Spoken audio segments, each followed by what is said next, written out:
Ça veut dire Sophie Davant. Bon, ça y est, voilà, je suis à côté de Sophie Davant. La vérité va enfin pouvoir éclater au grand jour. Alors à tous mes amis, à ma famille qui me harcèle chaque semaine en essayant de me refourguer leur vieux service athée du 18e arrondissement, leur table basse ayant appartenu à un Louis dont ils ne se rappellent plus très bien le numéro, ou encore à ceux qui possèdent un tableau ayant été soi-disant peint par le beau-frère de l'oncle de l'ostéopathe de Picasso.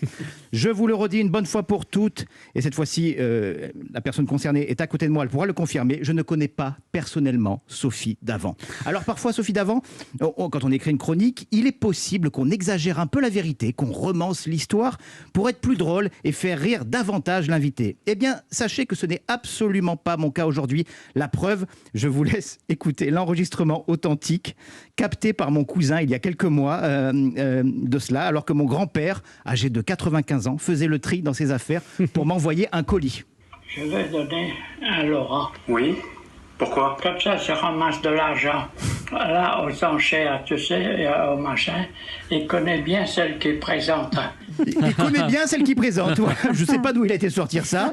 Et en même temps, Sophie Davant, c'est aussi ça votre force, ce sentiment de proximité donné aux spectateurs après tant et tant d'années de télévision, de Télématin à Fort Boyard, en passant par toute une histoire. Et depuis 2017, à l'émission préférée de mes proches de tout âge confondu, Affaires conclues. Vous accompagnez nos matinées, nos après-midi, nos soirées, en nous donnant l'impression de vous connaître mieux personnellement.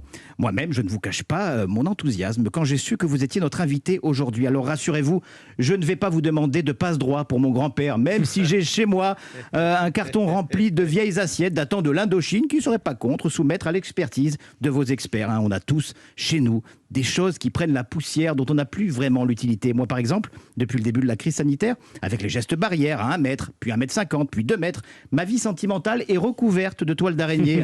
Et puis alors là, avec le confinement, ça ne va pas s'arranger. Merci Sophie Davant pour tous ces moments de télé, mais pas que. J'ai envoyé à mon grand-père un exemplaire du numéro 2 de S, votre magazine, et il a adoré. Bon alors peut-être, mis à part la page 124 intitulée « Je jouis, donc je suis ». Là, il n'a pas bien compris, mon papy. En tout cas, avec la période que nous vivons actuellement, où on est tous un peu passéistes. Je ne l'étais pas avant, mais s'il y a une journée aujourd'hui où je ne vous vois pas à la télévision, je ne peux m'empêcher, comme mon grand-père d'ailleurs, d'avoir la nostalgie d'avant. Oh, c'est trop mignon.